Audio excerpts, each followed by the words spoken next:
Bombay high court ने जिया खान की मां राबिया खान की गुहार को मानते हुए जिया खान केस की जांच सीबीआई के हवाले करने का आदेश दिया है। बॉम्बे हाईकोर्ट में जिया की मां ने याचिका दायर कर मुंबई पुलिस की जांच पर सवाल उठाते हुए मामले की जांच सीबीआई के हवाले करने की मांग की थी।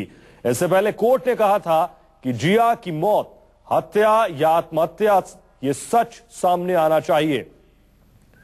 आपको बता दें, इस मामले में हाईकोर्ट ने आज कहा है कि जिया खान हत्याकांड की जांच अब सीबीआई करेगी। जिया खान की हत्या हुई थी या उसने आत्महत्या की थी, इस बात की तफ्तीश अब सेंट्रल ब्यूरो ऑफ इन्वेस्टिगेशन यानी सीबीआई के हवाले कर दी गई है।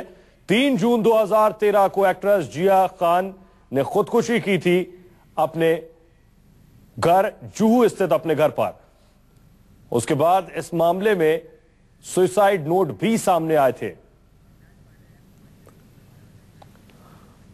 अविनाश पांडे हमारे सहयोगी और ज्यादा जानकारी के साथ जुड़ रहे हैं। अविनाश, जिया की मां राबिया खान की क्या याचिका थी और कोर्ट ने क्या कहते हुए सीबीआई को जांच सौंपी है? सुहेल, देखिए, अक्टूबर के महीने में पिछले साल ये याचिका दायर की गई थी और कहा गया था कि मेरी बेटी की हत्या की गई है, आत्महत्या नहीं हुई है। और कहीं ना कहीं मुंबई पुलिस ने शुरुआती जांच में जो तमाम बातें रखी थी, जिसमें उन्होंने कहा था कि ये हत्या नहीं बल्कि आत्महत्या है, और उसको लेकर के जो तमाम सबूत पेश किए थे अदालत में, मुंबई पुलिस ने उन तमाम सबूतों को गलत मानते हुए राबिया खान ने ये याचिका दायर की थी। और वो कमिश्नर से भी मिली थी, राकेश मारिया से मिली थी, और उन्होंने कहा था कि हम इस मामले में एसआईटी का गठन करेंगे और तमाम लोग हैं जो इस मामले की तफ्तीश से जांच करेंगे। लेकिन कहीं ना कहीं राबिया खान को इस बात का डर सता रहा था कि ये वही मुंबई पुलिस के लोग हैं जो इस हत्या को आत्महत्या करार देने में जुटे हुए हैं। तो ये जो केस है ये पूरी तरह से सफल नहीं हो पाएगा और न्याय नहीं मिल पाएगा। लिहाजा इस बात की याचिका बॉम्बे हाईकोर्ट में की गई थी, जिसकी आज सुनवाई करते हुए कहीं ना कहीं अदालत ने ये माना है कि इस सच के ऊपर से पर्दा हटना चाहिए कि वाकई ये हत्या है या फिर आत्महत्या। और इस तमाम बातों को अब जांच करने के लिए सीबीआई के हवाले इस पूरी जांच को सौंपा गया है। सुहेल जी, राबिया खान पुलिसिया जांच पर सवाल उठा रही थी, क्या कहना था उनका? बिल्कुल, जब शुरुआत में ये सबसे पहले तो पुलिस ने ये कहा था कि ये आत्महत्या है और लटका करके पंखे से लटक करके उन्होंने फांसी लगाई है। लेकिन जब परतें खुलनी शुरू हुई सुहेल, तो सबसे बड़ी चीज तो यही आई कि राबिया खान की जो बेटी जिया खान है, वो उनका कहना है कि उन्होंने सुसाइड नहीं किया, उनको पहले मारा गया फिर लटकाया गया। शरीर पर काफी ज्यादा चोट के निशान पाए गए थे, उनके नाखूनों में खून के सैंपल्स पाए गए थे, मानव अवशेष मांस पाया गया था। इन तमाम चीजों को सबूत के तौर पर उन्होंने ले जाके मुंबई पुलिस के सामने रखा। फिर वहां बात नहीं बनी तो मुंबई पुलिस कमिश्नर से मुलाकात की गई, साथ ही साथ एक सीडी की भी मांग की गई थी, पोस्टमार्टम की पूरी वीडियो रिकॉर्डिंग की। उस चीज को भी कहीं ना कहीं मुंबई पुलिस ने नहीं दिया और ना ही अदालत में पेश किया। इन तमाम चीजों को हवाला बनाते हुए, इन तमाम चीजों को आगे बढ़ाते हुए राबिया खान ने इस पूरे मामले को रोकेंगे। इस वक्त की बड़ी खबर अपने दर्शकों को बता दें कि जिया खान मामले की अब सुनवाई और जांच सीबीआई करेगी। इस पूरे मामले की अब तफ्तीश सीबीआई के हवाले कर दी गई है। बॉम्बे हाईकोर्ट ने जांच सीबीआई को सौंपी है। इस मामले में आपको बता दें, आदित्य पांचोली के बेटे सूरज पांचोली को भी कस्टडी में रखा जा चुका है, उन पर भी शक जताया गया था। अविनाश हमारे सहयोगी लगातार बने हुए। अविनाश, जिस बात का जिक्र आप कह रहे हैं पोस्टमार्टम रिपोर्ट में बहुत सी ऐसी बातें थी, नाखूनों में खून के सैंपल थे, क्या इस बात को पुलिस भी मान रही है? पोस्टमार्टम रिपोर्ट में ये सारी चीजें थी?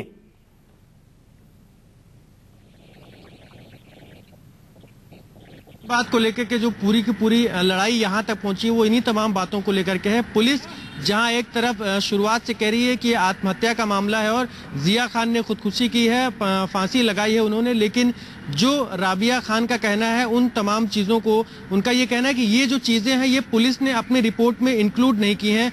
मसलन चाहे उनके शरीर पे जो भी जख्म के निशान थे उसको नहीं लिया गया, उनके नाखूनों पर और शरीर पर और कपड़े पर जो खून के धब्बे पाए गए हैं उनको कहीं ना कहीं कंक्लूड नहीं किया गया है।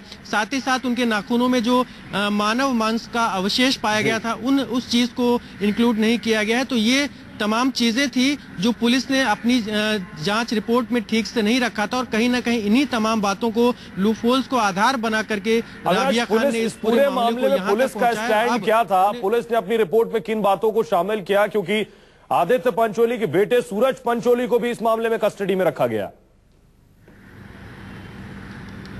बिल्कुल, इस पूरे मामले में काफी दिन उनको जेल में गुजारने पड़े। साथ ही साथ मुंबई पुलिस का ये कहना था कि इस मामले में उनका सीधा कोई इन्वॉल्वमेंट नहीं है। जब हत्या की गई थी तो वो होटल में मौजूद थे और उनके ऊपर हत्या के प्रयास उकसाने का मामला लगाया गया था। लेकिन इन तमाम चीजों को, जैसे कि राबिया खान ने कहा कि उनका जो खून का सैंपल उनके नाखूनों पर पाया गया है, कपड़ों पर पाया गया है, नाखूनों के अंदर जो मांस के चीजें पाई गई हैं, वो राबिया खान जहां कह रही हैं कि वो हो सकता है कि सूरज पंचोली का हो।